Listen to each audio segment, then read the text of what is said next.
right, so now people are entering.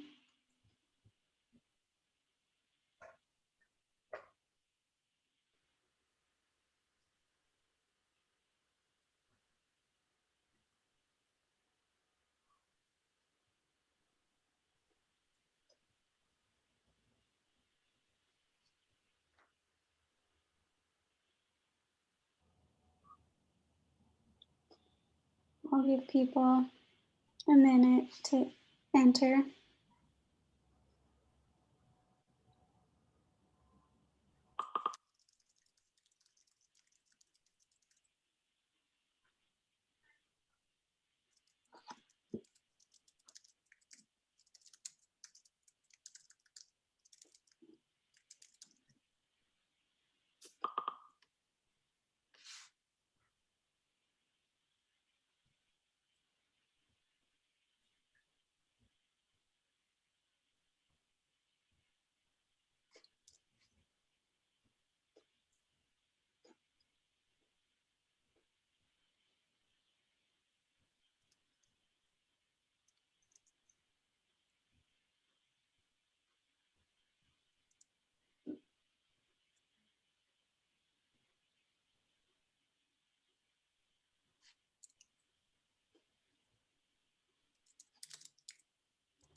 Oh, I have the button for the live transcript.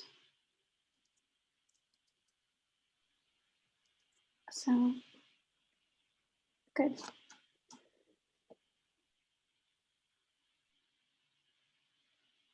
Alrighty. Well, let's get started. Thanks everyone for coming and welcome to the Finding a Postdoc Fireside Chat. We should have put a fireside behind us or something. I want to welcome our panelists. We have Mika, Yusan, and Bibiana. We also have another moderator, Luke, and our two Safe Evolution moderators, Brian and, sorry, I didn't catch how to say your name. Is it Dan?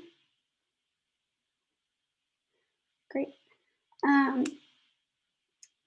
So how this is going to work is just, I have a few questions prepared for our panelists, but I'd also like for you guys to put any questions you have in the Q&A chat.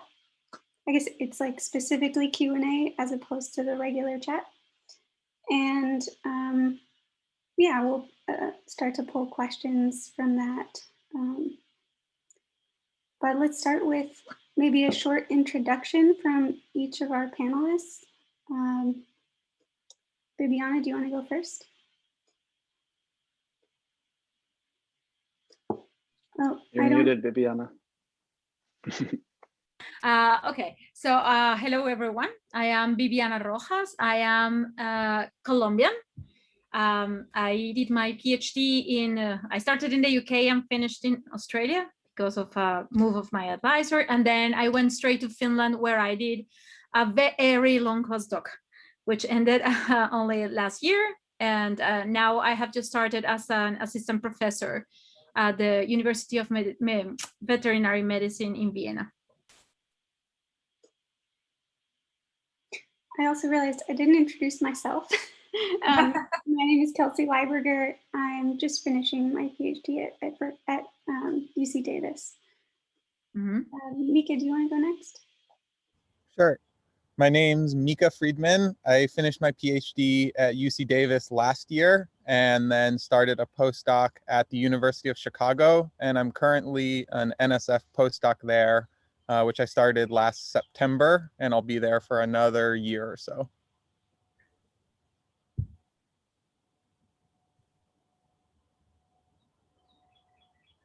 Should I go next? Great. Hi, I'm Yisan Yang. I'm Taiwanese. I did my PhD in University of Pittsburgh, graduated last year, and now I'm a postdoc at Washington University in St. Louis. So we've tried to get sort of a range of experiences, and I'll just jump right in. I guess how I'd like it to work too is that we'll skip around so that different panelists will sort of start each round. And my first question is just, can you tell us a little about your experience searching for a postdoc and how you wound up where you are? Who starts? Mika. Sure. So I guess near the end of my 4th year of grad school, one of my advisors told me, like, you should start looking for postdocs, which I thought at the time was like, okay, that's a little rude. Like, I'm maybe not ready to leave the nest yet. But really what that turned into was sort of thinking about where my research might want to go. And she encouraged me to think about applying for the Nsf postdoc. And so I contacted a few prospective advisors, and there was one person who I was really interested in working with, and he seemed excited about the prospect of working on a proposal with me. So I went ahead and did that, applied for the Nsf postdoc, and then found out about, I guess it was like 9 months later, that it didn't get funded. But it turns out that that was still a really useful experience, because the advisor who I had been in touch with, as soon as I told him, I have bad news, Marcus, my postdoc didn't get funded, he said, well, I have good news. I have a grant that just got funded that involves some similar research. And so he then invited me to come visit their lab, and I joined that lab in sort of a traditional postdoc position funded through an NSF grant. I also, in the meantime, then reapplied for the NSF postdoc to work on a slightly different project, and was very fortunate that that got funded a year later. And so, yeah, that's how I ended up in Chicago. Cool, thanks. Yusan? Yeah, so it's I guess I started searching for postdoc the winter before I graduated. So I think it's like when I sensed that I'm like close to the end of my PhD, I started thinking about postdoc, and then because I'm not a US citizen, I'm not qualified for an SF postdoc, but I started making a list of kind of independent-ish postdoc positions that are funded by different institutes. And I guess it just went from there. So I looked up, kind of thought about what I want to do in my future studies. I looked up the potential mentors I have in each of those positions, and I targeted the ones that I'm really interested in applying, and started kind of thinking about what I want to apply, and then contacting those mentors as well. And then gradually narrowing down the list, and applied to a couple, and eventually decided on one and got to where I am. Sorry, my background is a little noisy at the moment. I'll turn off.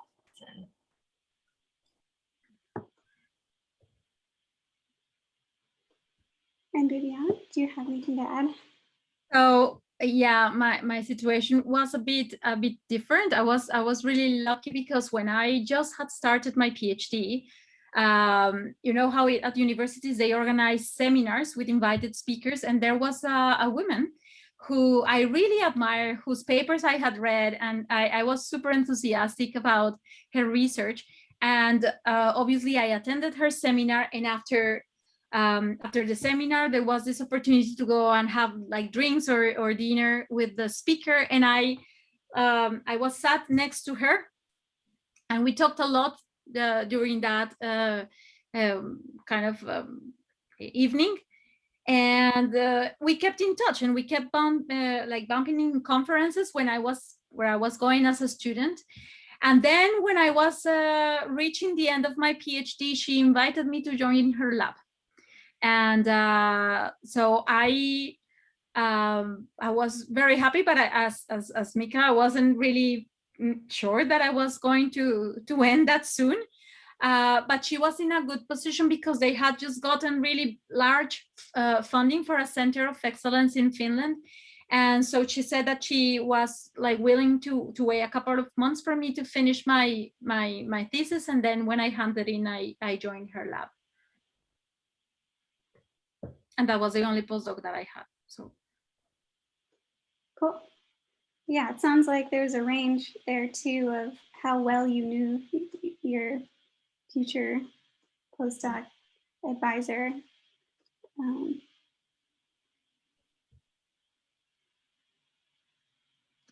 All right, so I guess my next question is a little more on the technical side of what was that process like for applying to the NSF, which I'm sure many of our participants are thinking about, or applying to institutional postdocs, or just these more informal process of getting just funded positions. Yusan, do you want to start with this? Yeah, sure. So I guess I kind of touched on a little bit when I was answering my previous questions. I like making lists, so like I just started like looking around like different job. I guess there are a couple of lists that are circulating around about these positions, and then you just like also there are some that you can just search. And then so I started making my list on putting out kind of listing things about like their deadlines, what are their requirements. Usually they require a couple of things like cover letter, CV, research proposal, those type of things. And so I just like make a big list and then like target which one I really want to apply. But also on the side, I also contacted people to apply for a more traditional postdoc position. And yeah, and then it just goes from there. So I guess the thing to kind of keep in mind when applying is that most of the deadlines are similar to grad school deadlines, so it's about like end of the year. So have that timeline in mind when you're planning your graduation, whether it's a spring graduation or fall graduation.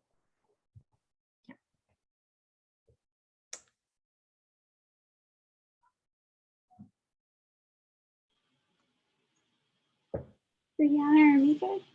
yeah, so my experience is a little bit different because I was applying for funding here in Europe. And I think that essentially, obviously the process is similar in the sense that it is good that you find a mentor who has research interests that are aligned with yours. That is super important. And the deadlines here tend to be all in September, so after the summer, which is a bit tricky because summer is when people have holidays. So it is kind of really badly timed. But I would say that the most important thing is that you take time to think what ideas you want to put in a proposal, and then you sit and write only when you have a good idea that needs to be put on paper. Like you cannot, in my opinion, you cannot do the thinking at the same time that you are writing. You need to sit when you have something really clear that you want to propose for a funding agency. So my experience is only with the Finnish agency so far. And also I applied for a Marie Curie fellowship that was not successful, but they are like, you know, like those are applications, I suspect, like the NSF, that you really need to start well in advance. So if you are planning to apply for one of those agencies, don't rush it. That is like probably the only advice I could give. Like you have to do it right with enough anticipation. Yeah, and I think of this Marie Curie Fellowship as being sort of the European equivalent of the NSF Postdoc Fellowship?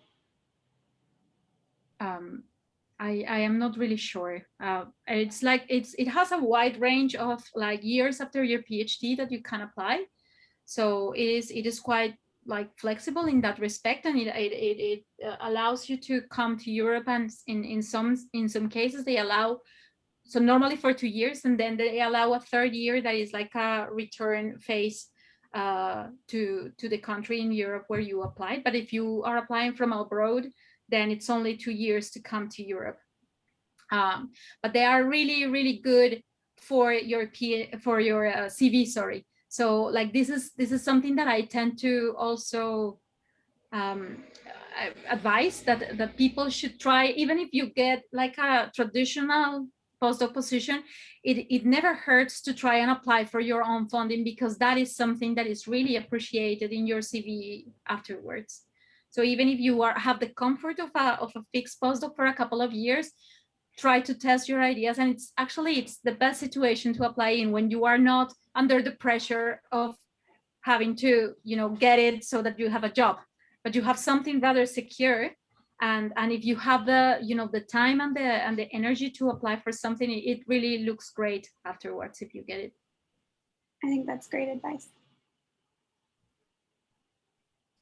Yeah, and in my case, applying for the NSF postdoc was fairly straightforward. I think the applications tend to be due in November, and so maybe like 3 months ahead of time is when I started to contact prospective advisors and got in touch with the person who I was most interested in working with, and then started putting ideas on paper and presenting in like lab meetings on the ideas that I was interested in over the course of the next few weeks. And then, maybe 3 weeks beforehand, had a rough draft of a proposal that I sent to my prospective advisor and got some comments on. And after I submitted it, it was just kind of a waiting game.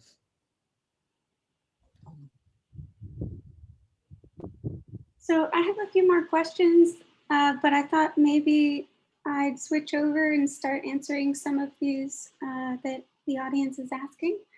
And the first one is simply just, how many postdocs did you apply to versus the number that accepted you? And I think that's going to be very person dependent, but it's great to hear examples. And I've forgotten who we're on. We're back up to Bibiana. Yeah, I mean, but maybe I am not the the best to answer this question, because I only did one and I came straight to that. But I can tell you that I applied for my own funding, and I had maybe 3 consecutive applications for a junior postdoc fellowship, and I didn't get it. And then I applied twice for the senior, and I got it the second time. So it's a persistence game as well. Like normally the acceptance rates of, or success rates for these things are pretty low everywhere. I don't know of like places where most of the proposals get funded. So maybe the only thing that I would say in this occasion is like, don't get too crushed on your either self-esteem or like a willingness to go on because you failed the first time or the second or the third. It can still happen. It at some point it's also a matter of luck. So like just keep trying. In my case, I applied to just one sort of open advertised postdoc position, and then also to the NSF postdoc. But like I was saying before, it took sort of 2 rounds of applying to that before I ended up in my current funding situation.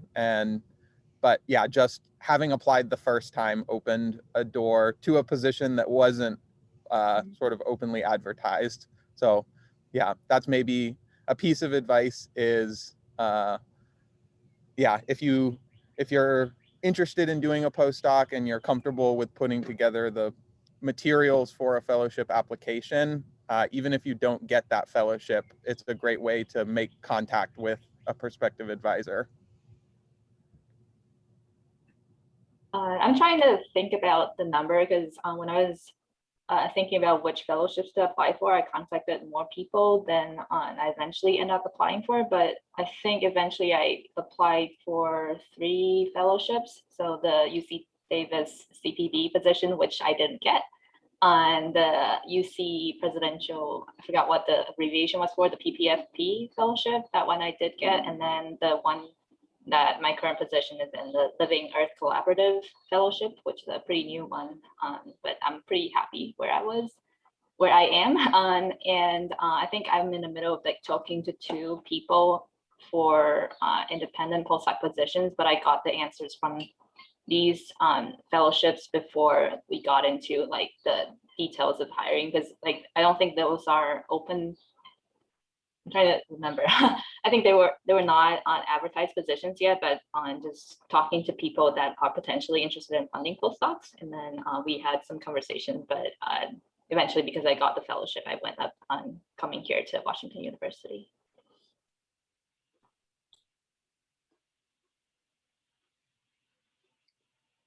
Great. And I think next I'll sort of merge a couple of related questions, which is, what do you have advice for someone looking for a postdoc that's outside the usual path that your lab or advisor typically places students?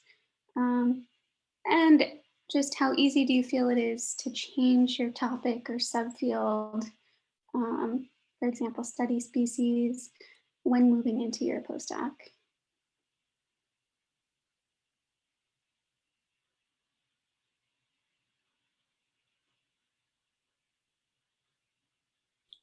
I guess I can answer this question since I'm more of a questions driven person and not kind of fixed to certain taxa. And then so I was studying poison frogs in my PhD, and I'm currently studying the Trinidadian guppies. Those are pretty different. And I would say it's writing the research proposal takes more time if you switch systems because you don't know the literature well, but it's just a lot of reading. But you get to kind of assess the system and whether as you go. So I think that's a good experience as well. And in terms of doing the research, it definitely it would take time for you to get into a new system and learn things and then set up new protocols, test out different assays. But I think for me, it's really fun too, because you get to learn about a new system and then do things that you might not be able to do in your old system. So yeah, I think an advice that I gotten when I was applying for these positions and I wasn't sure if I want to branch out to different systems. I think Martha Munoz at Yale actually encouraged me to explore different options, and I think it ended up being a really good decision. I think I can add something to what Yusan just said. I fully agree with her. I also come from studying poison frogs during my PhD. And then moving, so in the, in the Amazon, and then I moved to study aposematic moths in the temperate region, almost like the Arctic region, and that is pretty different. And it was, as Yusan says, it took a long time to get used to the new system. You have to do a lot of reading and you have to do a lot of observing as well, because obviously, the poison frogs don't fly, and that makes things a little challenging at the beginning. But I am, in a sense, a step forward from Yusan now, where I have done a couple of years with the moths, and now I am back to studying my poison frogs. And what I can say without the shadow of a doubt is that without that experience with the aposematic moths, my research program currently with the poison frogs wouldn't be as rich. So I think that it was super important for me to change system, get new skills, get new perspectives, listen to some different people that have different ideas and that study different things. And all those things have made my research very different from what it would have been if I had continued only with frogs. And I think that is obviously to the benefit of of the research program that I can't continue now. Yeah, and I guess my own perspective is that I continue to work on the same study organism that I did during my dissertation, but I've definitely switched the kinds of approaches that I'm using. And yeah, this will maybe relate to some of the other questions in the chat, but I did my postdoc with the idea of trying to sort of gain new skills. But I don't think that you should like worry too much about changing like I mean you obviously it'll be difficult if you're really taking a sharp left turn and switching into studying physics if that's not something that you've ever done before, but I don't think you should worry too much about taking on a new approach or a new study system, and I think most advisors are like happy to have someone with new perspectives and new ideas in their lab thinking about the questions that they are interested in. Yeah, and yeah, so I think, yeah, don't be afraid.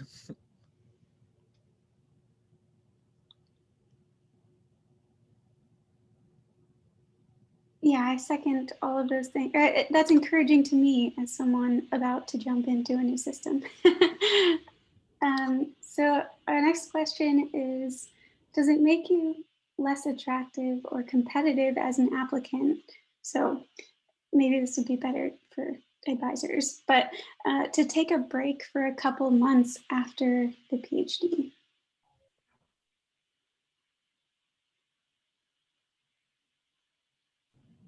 I personally, sorry, go on by all means.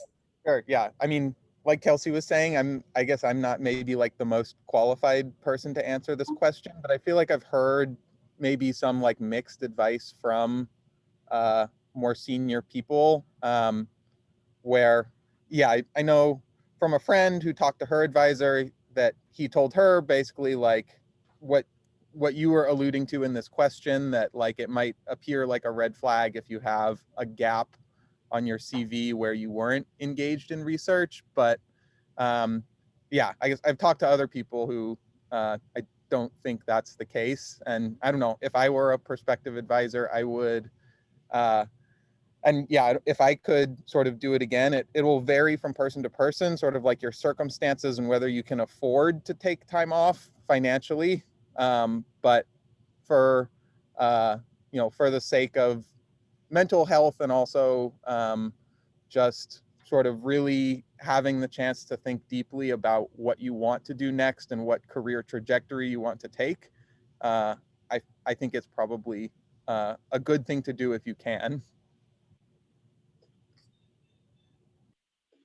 I think that is one of those things that it works on a case-to-case basis. Like it doesn't work exactly the same for everyone. Partly because of what you said, that not everyone can afford that. But I guess that if you have already taken a break for whatever reason, and you want to come back, for me as an advisor, I don't see the problem in that. Like I think that it is really nice to have people who have taken the time they need to do whatever, say travel, or like a maternity leave, or like taking care of their dead or their ill parents, or like whatever the reason is. I think that if you are coming back, for me, I would say that is more important if it's for the right reasons, and you are feeling encouraged to continue your studies or your academic path. So I think that this, and I hope that is the case, that this is one of the things that are slowly changing in academia, or at least there are a lot of calls for them to change, because I don't think that we can demand every path to be the same. We need to acknowledge that people have different interests, different paces, different everything. So I don't see a problem. And now that I am a PI, for sure, for me, that is not going to be a problem. Yeah, I think I agree that it's I guess, case by case. It's on a big case by case basis, and also I'm not really in a position to comment on whether this is, I guess this will like decrease or influence your qualification, but I don't think it should be. Mm.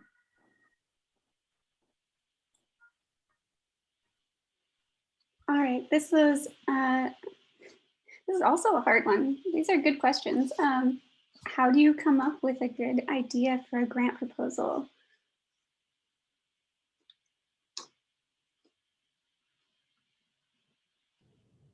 Well, I feel like this answer is maybe cheating, or maybe it's just like the low-hanging fruit, and maybe it works for everyone. But the first proposal that I put together, 2 of the research aims were taken, not like verbatim, but they were just taken from a recent review paper on the topic that I was interested in. And there was literally, you know, a section in the paper that was like promising future research directions. And yeah, I sort of, read those, and so I wasn't necessarily like starting from scratch, and I don't think there's anything wrong with that, as long as they're questions that you're interested in working on. If other people have identified them as outstanding questions in your field or your subfield, there's a reason for that. So.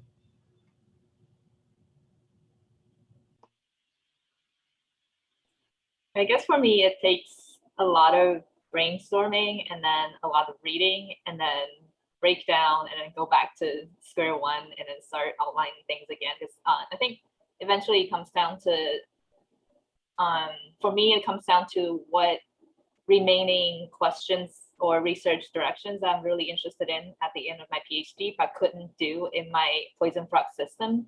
So I kind of go and then like think about the questions that I am really interested in pursuing, and then kind of target systems that might be good to answer my questions. And then I read about that system and then kind of assess again how well my research interest or research question will fit in the system. So it takes a lot of trial and error and then reading and then breaking down and not knowing like what I'm doing with my life and then like starting over again. So that's definitely a really stressful process, but I think I learned a lot in it. And then I think it is also valuable to talk to people. But so I think one mistake that I've made is I started talking to potential advisors a little too late, because I wanted my kind of initial letter with my kind of proposal idea to be perfect before I send the letters out. But I think it is really beneficial if you talk to the people that are actually doing research in that system, like even before your kind of research idea is perfect, because they will give you a lot of perspective on, and that could change like what, I guess, how you form your proposal is what I'm saying. Hopefully this helps. Like it's a chaotic process. Yeah. I fully agree with you, Son. And I was thinking that, you know how examiners during PhD thesis ask you very often, what is it that you would do if you had the money and the time, like with no limitations that you would do? And you actually normally have questions to that, answers to that. So maybe that is a good start there. Like there is this that I am missing either in this system or another one, but maybe this is a question that is really burning, that you didn't have the time or the resources to address. And maybe that is a good start to think of the next phase of your academic career. But obviously, as Yusan said, it requires a lot of reading, a lot of thinking, and a lot of brainstorming with people, like chatting with people also from that give you different perspectives. Great advice. Now, what I think is a little bit of an easier one, which is I'm interested in what kind of work you do for a typical postdoc. Do you get to pursue your own interests, finish up or expand PhD work, or are you handed a project and you're pretty much told to do exactly what to do? And so, yeah, to someone who has never experienced it,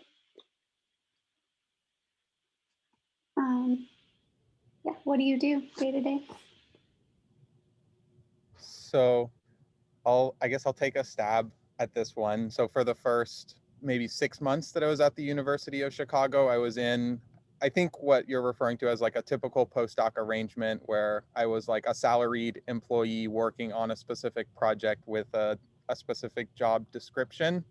I would say even within that, there was still quite a bit of flexibility. Like I was given the proposal that they had submitted for this grant that was funded, so I could read through that and sort of know what on paper the aims of the project were, but there was still definitely some back and forth with my postdoc advisor on sort of which of the questions could be tweaked and kind of what was kind of what suited my own interests the most among the questions that they had posed. So there was definitely some back and forth and still some independence even in that like traditional typical postdoc arrangement. Yeah, so I would say even in that situation, there wasn't like a, like just commands handed down from on high by my advisor, like this is what you will do day to day or week to week. There was still some flexibility in sort of how I was using my time and what questions were the most interesting.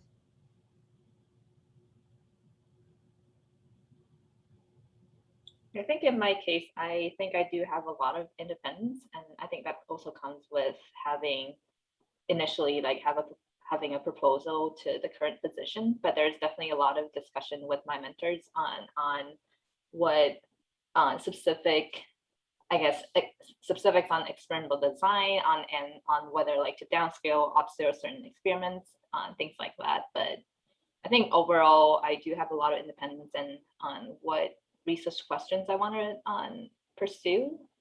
But I think in my case, it's also what my mentors hope for me to do, and my research interest is pretty well aligned, and that's one of the reasons I decided to come here. Yeah, I think that it varies a lot depending on the PI. I have heard cases where people are expected to do a specific part of a big project, and this is not the type of postdoc that I had. Like I guess that it works like what the previous ones were saying, that you are giving some sort of an umbrella question. There is like an overarching topic, and then you are invited to propose ways in which you can fit into that kind of bigger goal from the group. And so I think that you can have a lot of independence in that respect, but within certain limits as well. Like, it's not like you can just research whatever, but within certain topic that interests your PI, then you can do work that is in that kind of line of research. Yeah, and then I'm just jumping in again at the end here because I reread the question in the chat, and I don't know. Part of it asks like, do you get to finish up or expand work from your PhD? So I would say like informally from talking with my PhD advisor, she always said that when she hired a postdoc, her assumption was that they would continue working on their PhD research for a year. And like, it's maybe not an ideal circumstance for the PI, but I think there is an understanding that not everyone is going to have every single element of their dissertation research finished when they're doing the postdoc. And there's, you're still expected to sort of meet what's outlined in your job description when you're doing your postdoc, but I think there is an implicit understanding that you're not going to be devoting 100% of your intellectual energy to only the project that you're currently working on. Although it is safe to say, I think, just for the sake of avoiding disappointment, that some PIs don't think like that. And some people ask you to work on these kind of side projects or like your previous PhD stuff in like in extra hours. I am not saying that I agree with that. I do not agree with that, but because like you should have the time to do other activities other than science. But I think that it is useful to be aware of the fact that there are still PIs who are not so keen to hear that you are devoting your time to other things. Yeah, I agree. And then so I also think this will be a good kind of question to ask during the interview, like at the end when the interviewer asks you if you have certain questions. I think that's something that is important to kind of bring up to the conversation. So like both ends are like on the same page about things. And then you can also like during the interview process assess how happy you will be in this current position or the position you're applying to, I mean. Although I should add also, Yusan, that maybe you need to do that with a lot of tact, because obviously we're saying to a PI who is hiring a postdoc, is it okay that I finish writing my papers for my PhD? Maybe this is not going to be the thing. Yeah, definitely. Like, so I'm saying But I think that you can get a really good feeling of the attitude of people during that conversation, and that is super important to hear that inner voice that tells you maybe not. So yeah, that's a really good suggestion. So maybe questions kind of like, what is your expectation for a postdoc in your lab? Like kind of questions like this to kind of know a little bit more about the culture in that specific lab. Yeah, good suggestion. Thanks. I actually don't know if this is the right moment to say this, but now that you just said that checking the environment of the lab is important, I strongly suggest that when you are going to join a group, either as a PhD student or a postdoc, you email the people who work there currently or have worked there before, because people tend to be very honest, even between the lines. And getting to hear the experiences that others have had is super important to have an idea of whether you would fit in that environment or not. And believe it or not, that is more important than you think for the success of your postdoc and your well-being. Yeah, and in this age, it might be just as easy to set up a Zoom call as opposed to where people might feel a little weird about writing something in an email. Okay, so we have a couple of pretty much the same questions that maybe you guys have experienced, or maybe you have colleagues who've experienced it. No, I lost it. What have your experiences been with starting a family while in a postdoc position?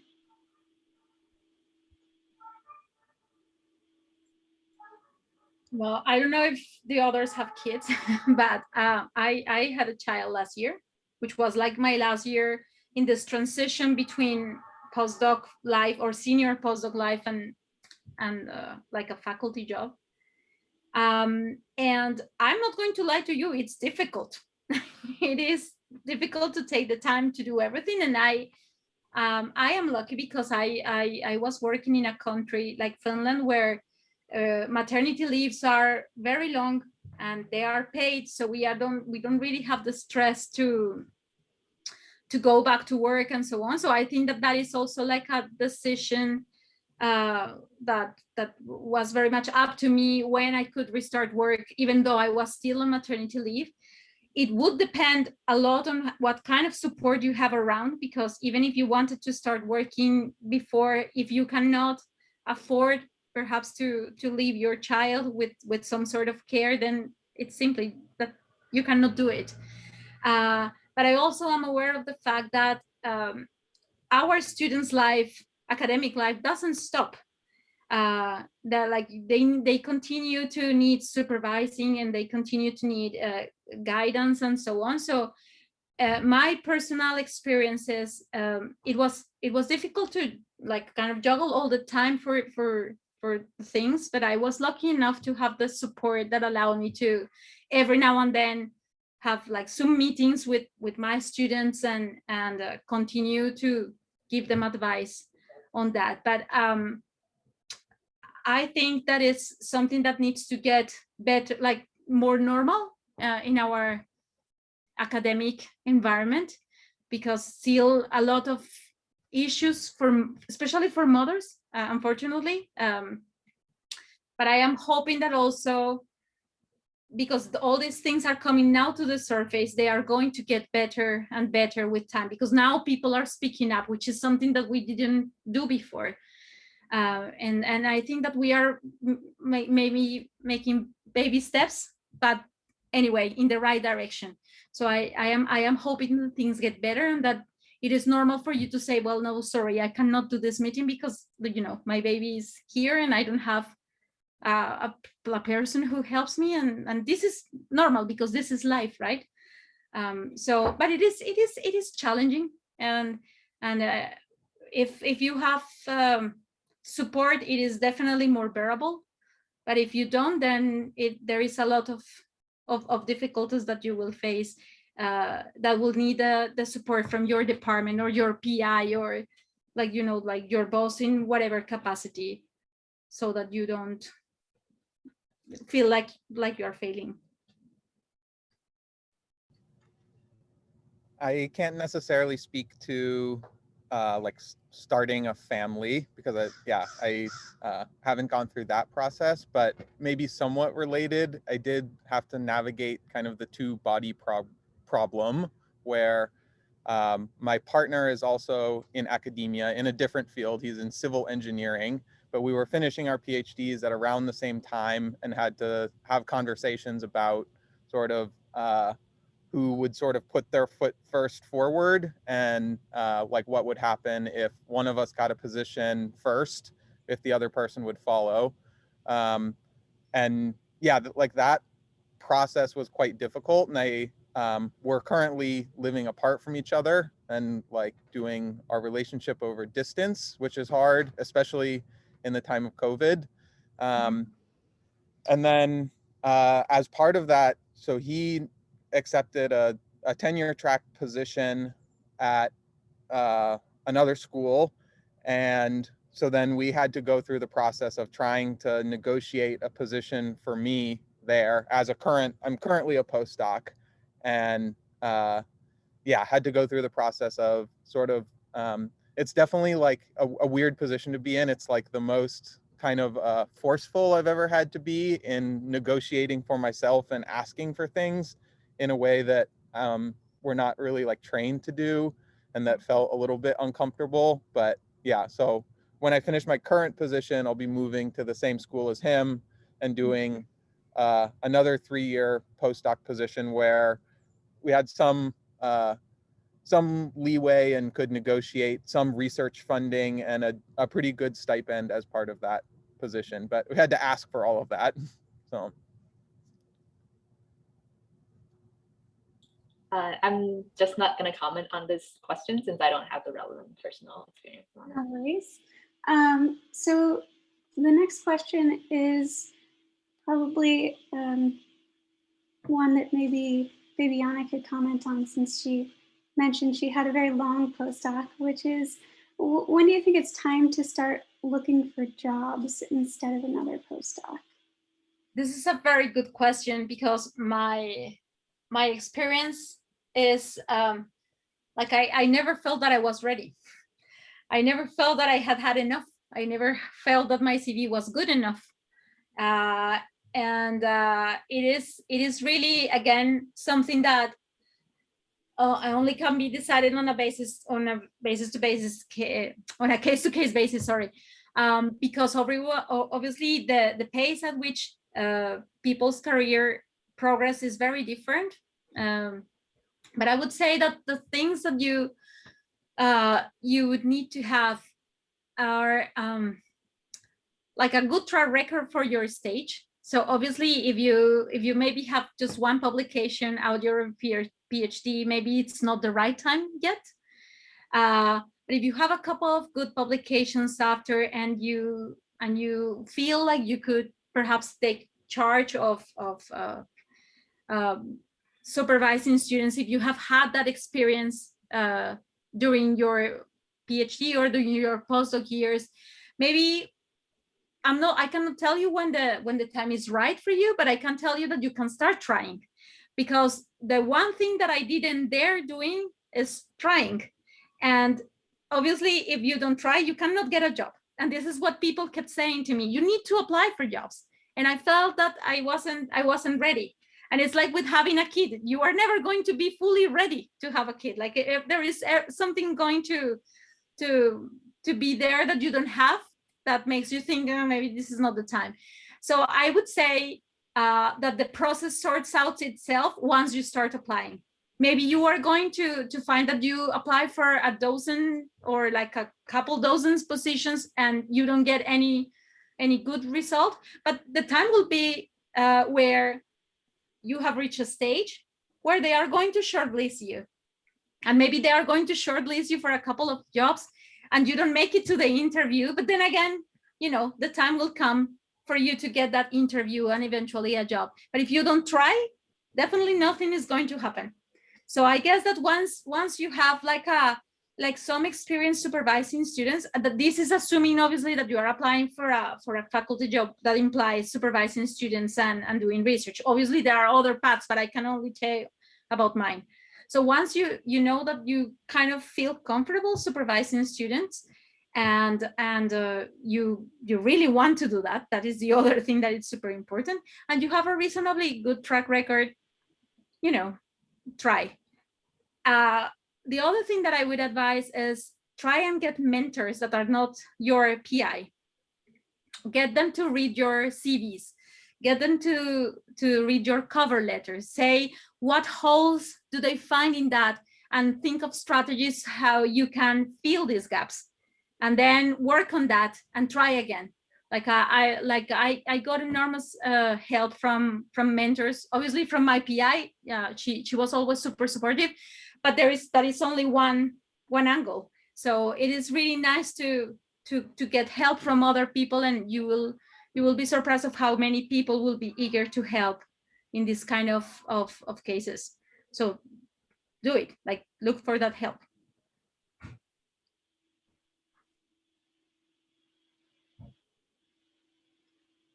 A related question is just if you are applying to a postdoc or a job, how do you make your CV appealing if you don't have many publications?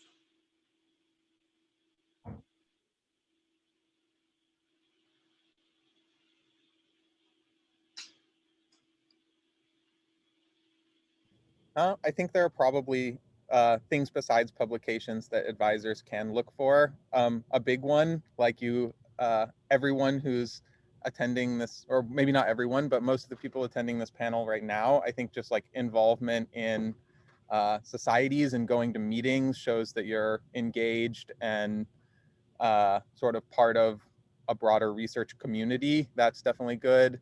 If you've had experience with mentoring students, I think that can go a long way. It'll maybe depend on the kind of postdoc that you're interested in doing. Yeah, I mean, yeah, presenting at conferences is a really good thing to do, not just for your CV, but that's a great way to meet someone who might end up being a postdoc advisor. Yeah, I mean, I haven't been on the other end as like a PI reviewing CVs of potential applicants, but those are things that I would look at. Also getting funding, small grants, like apply for all those society grants, travel grants, PhD thesis grants.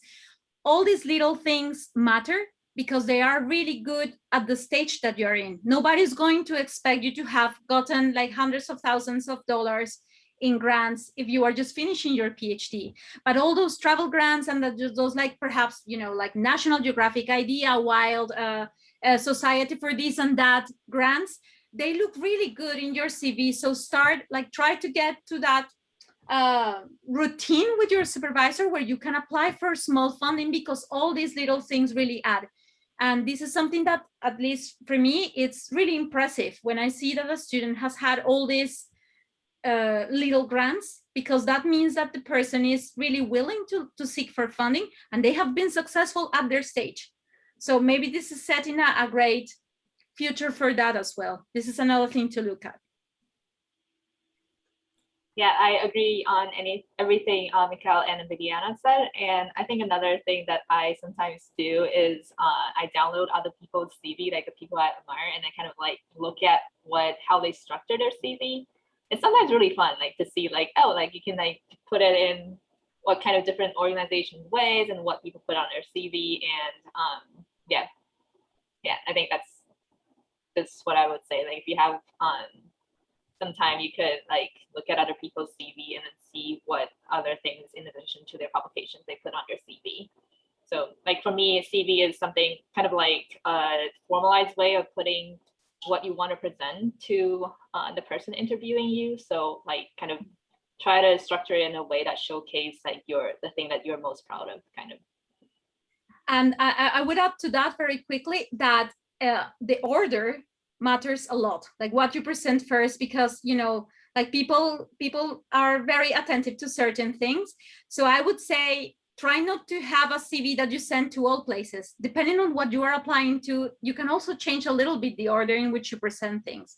If they say, for example, if you're applying for a teaching position, for example, then all your funding and all your publications are not going to be the thing that you need to showcase. But if you are applying for a research thing, then those are the things that you need to put first. So it's a little bit of restructuring depending on what kind of positions you are applying for. Yeah, so I would add teaching experience.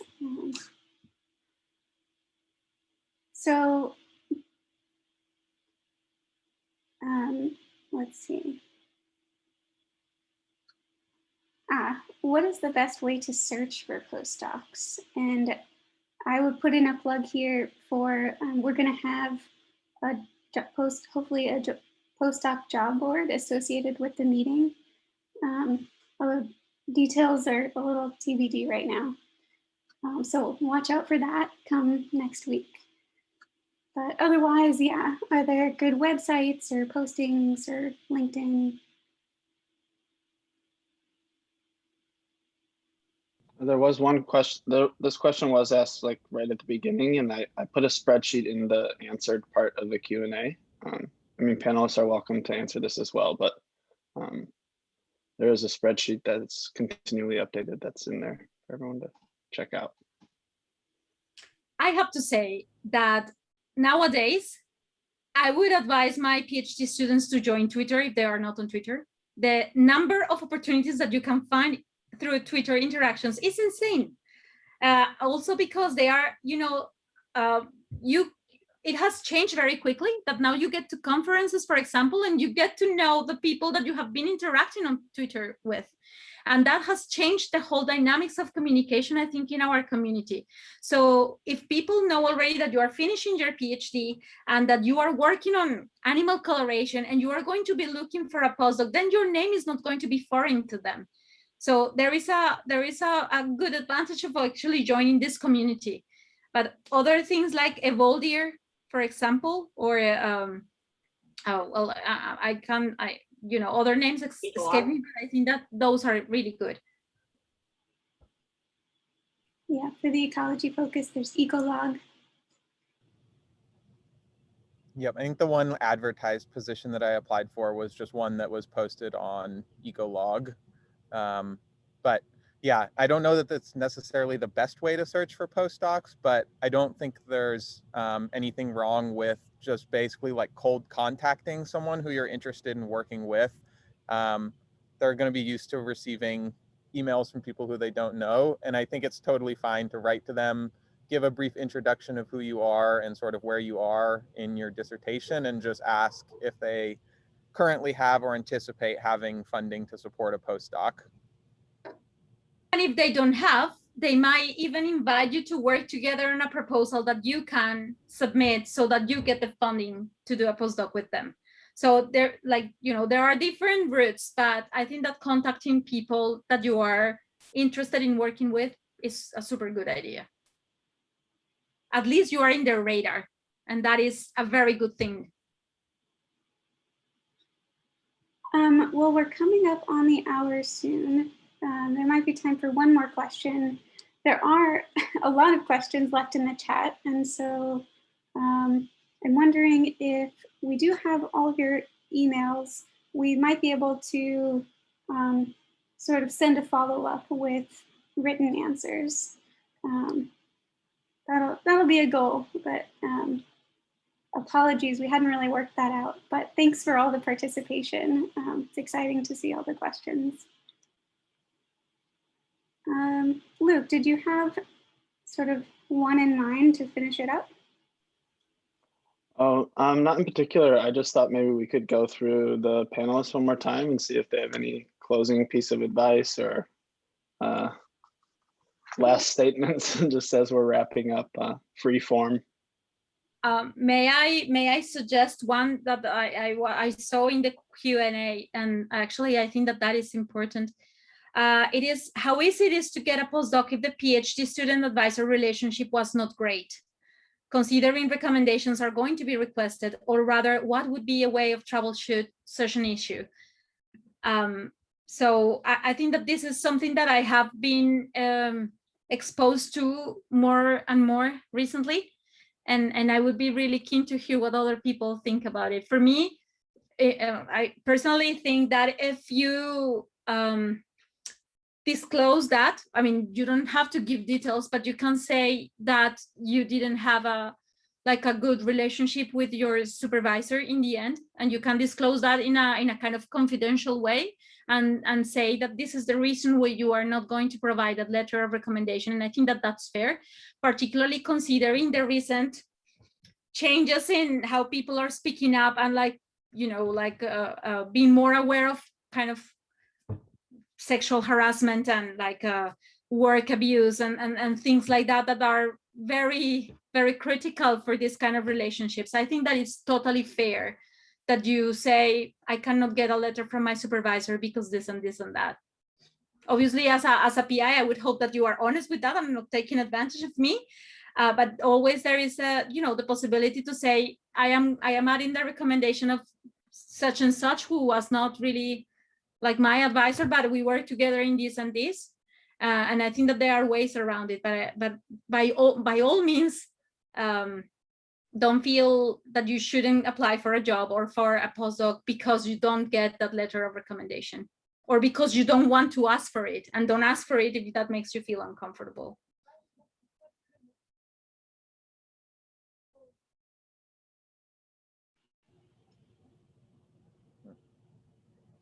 Yeah, I don't have anything to sort of end with, but I appreciate all of the participants who joined, and yeah, thank you, Kelsey, for inviting us.